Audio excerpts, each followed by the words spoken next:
այս պահին իսկ արդեն պատրաստ ենք գնալ իրական արտահանման դաշտ։ Համապատասխան կարգավորումները մշակված են, գործընթացն ի դեպ նոր չէ, հնարավոր չէ այսօր որոշել ու վաղը ձուկը արտահանել Եվրոպա։ Այս թույլտվությունը Եվրամիության ստանդարտներից բխող գործողությունների արդյունք է։ Հայաստանում 5 տարի ձկնաբուծարաններում մոնիթորինգ է կատարվել, արդյունքներն ուղարկվել են եվրոպական համապատասխան կառույցներ եւ արդեն գործնականում ընկերությունները կարող են կազմակերպել հայկական արտադրության ձկնամթերքի արտահանումը Եվրամիություն։ Սննդամթերքի անվտանգության տեսչական մարմնին արդեն պաշտոնապես դիմել է մեկ ընկերություն։ Անունը հիմա չեմ ուզում բարձրաձայնեմ, բայց կիմանաք բոլորը, առաջի տնտեսվարողի դիմումը կիրականացնենք, ընթացակարգը կգնա, համոզված եմ, որ որևէ խնդիրներ չենք ունենալու։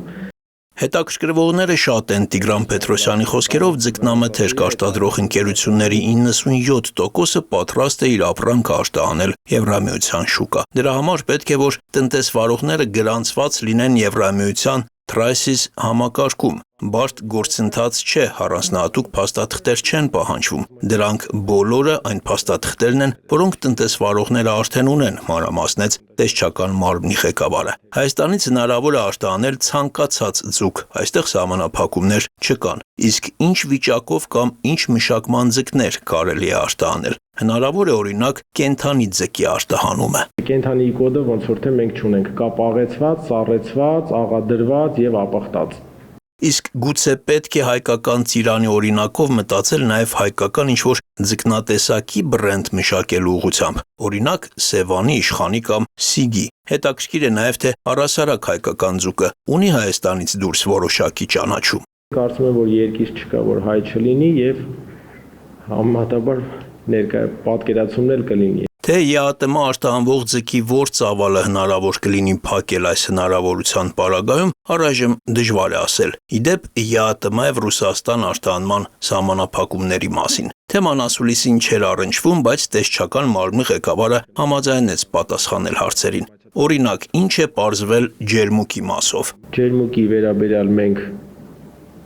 երկրի ներսում արել ենք մոնիթորինգ, տվել ենք լաբորատոր փորձաքննության եւ որևէ խախտումներ չի հայտնաբերվել, դա կա եւ այդ արձանագրությունները ուղարկվել է, նույնն էլ այդ ձուկ ձկնամթերքի հետ կապված ձկնաբուծարաններից վերցվել է նմուշներ, որը որ գնացել է փորձաքննության եւ պատասխանները ներկայացրել են, որ այդ տվյալ տնտեսություններում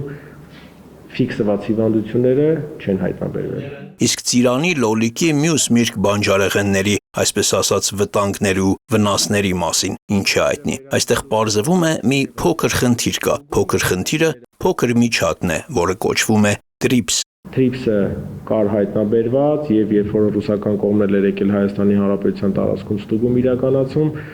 6-7 տնտեսություններից մի տնտեսությունում հայտնաբերվել էր։ Մեկում կար, բայց այդ TRIPS-ը ինքը կենդանի միջատ է, որը որ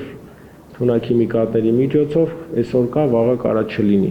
Չկա տենց երկիր, որ ինքը ասի մենք ազատ ենք եւ մեր երկրում TRIPS գոյություն չունի, բայց ամեն դեպքում սահմանահատման դեպքում ինքը այո համարվում է առանցին վնասատու։ Ամեն դեպքում ստեղծված իրավիճակից նաև օգուտներ կան։ Հայկական միրգ բանջարեղենը նորանոր շուկաներ է գրավում։ Հենց այս պահին մենք 50 ավտոմեքենա ունենք կանգնած ծիրանով բարձված, որը որ նոր երկիր է արտահանվելու։ Արտակ Հովհաննիսյան, Սեյրան Հակոբյան, Հորիզոն։